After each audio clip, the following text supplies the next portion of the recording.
you've heard it all over the news, the highly pathogenic avian influenza outbreak has been identified at a free-range chicken farm in North Otago. Laying hens foraging outside were thought to have interacted with wild waterfowl that had the H7N6 strain. Minister for Biosecurity and Food Safety, Andrew Hoggard, gave a timeline of the virus's emergence. A chicken farmer in Hillgrove Egg Farm, belonging to Mainland Poultry, near Moraki, halfway between Dunedin and Oamaru, just noticed birds falling ill last week. He called the local vet who treated the birds with antibiotics. But as more began to die, the farmer notified MPI on Friday. Testing teams arrived on the farm on Saturday and the results came back positive later that day and confirmed the N7N6 strain. The farm was locked down on Sunday and testing and tracing of movement continues. Yesterday, MPI said the bird flu had spread to a second shed on the same farm, meaning 80,000 chickens will have to be killed. 80,000.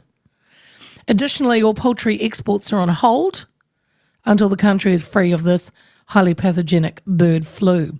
Authorities emphasise, though, that poultry products such as eggs and chicken remain safe for consumption when cooked properly. Well, joining me now to kind of walk us through these viruses and what the difference is and what we can do is senior lecturer from the Department of Microbiology and Immunology at the University of Otago, Jemma Geoghegan. Jemma, good afternoon. Hi there. Thanks for being available, Jemma. This is the H7N6 strain, not the H5N1. Which is that the one that is killing birds around the world. Can you tell me the difference between the two? Yeah, that's right. So we're really worried about H5N1, which is spreading really rapidly around the world, killing lots of wildlife, jumping into mammals, even humans as well. And that's the one that we've kind of been on our toes about a lot over the last few years. However, this subtype of avian influenza virus, which is called H7. H7 is a different subtype. It can be highly pathogenic, but it generally hangs out in lots of wild birds, especially waterfowl, and it can occasionally spill over to poultry. And sometimes those spillovers evolve to become pathogenic, which means that they cause disease. So this was a different subtype of avian influenza virus that has sort of spread locally in this one area. So it's different from the H5N1 that we're kind of globally worried about. Right. And today, Jemma, is it right to say we haven't had the H5N1 in New Zealand ever? Yeah, I mean, we haven't actually had any detection of any highly pathogenic avian influenza virus in New Zealand. So this is the first time that this virus has been detected for a highly pathogenic version of the virus. But of course, you know, birds, seabirds, aquatic birds, wildlife, they have these viruses, and it's nothing to worry about that when it's in these hosts, because they don't generally have disease, and they've been evolving with the hosts for probably hundreds of years. So we generally sort of have surveillance of these types of viruses, but the highly pathogenic ones are the ones that we need to worry about. And this spillover from wild birds into poultry has then caused this virus to evolve to become severe. So that's why we're sort of worried about this one. So when we say spillover, is that the waterfowl, ducks, geese, whatever? Are they sharing water, or how are they getting in with chickens, do you think? Yeah, so this virus can be spread between birds quite easily through contaminated feces, sharing seed and water sources and so on. And obviously it's quite hard to control wildlife and its interaction with other animals, especially domestic animals with close proximity to wildlife. So, you know, chicken farms are often in close proximity to other wild birds. And it's difficult to control that when, you know, you're in an outside setting. So this has happened before. We've seen it happen in Australia just a few months ago, in fact, where they also had a sort of locally evolved spillover of H7 as well. So while this is unrelated to that Australian outbreak, it's a similar situation that was eventually controlled in Australia. You said the H5N1 can jump to mammals and humans. Can the H7 virus do the same?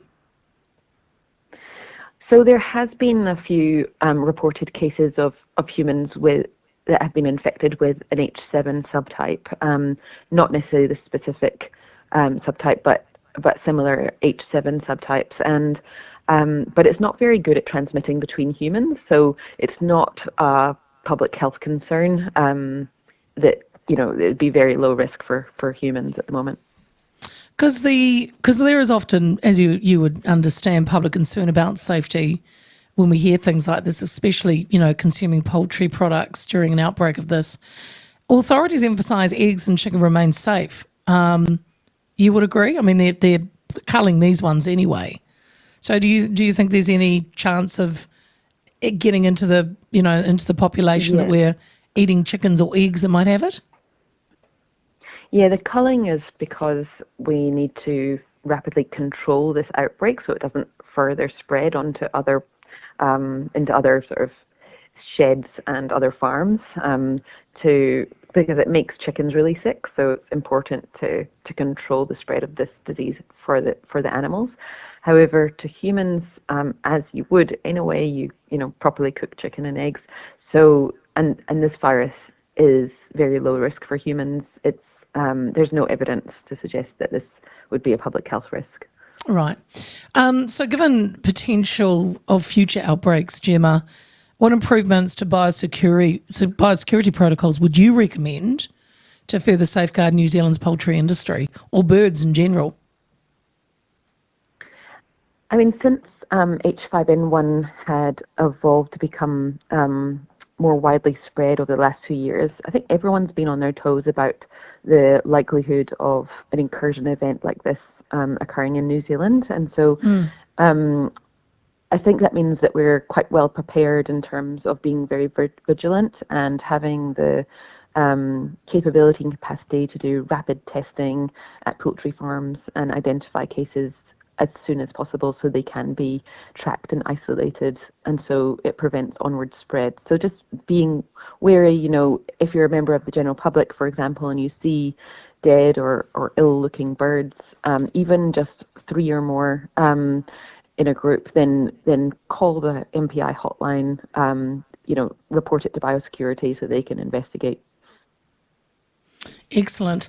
So we'll take away from this, Jemma. I mean, sad news for all those chickens, 80,000 of them. But, I mean, you've just said that there's a very low risk of it, harming humans. And by the sounds of things, it's on one farm and the operator has 6 farms in the area. And so the risk, they believe, could get contained. I suppose because my question had been about, waterfowl coming in, and probably that's where they got it. How easy is it to spread to other farms, with wild birds, I suppose? Yeah, I guess that's sort of unknown factor and difficult control with wildlife, and we have little control over that. But what we do have control over is sort of movement of domestic animals and the farm workers and how they interact with those domestic animals. So I'm sure there's mechanisms in place already to prevent further spread between sheds and between farms that are already in place.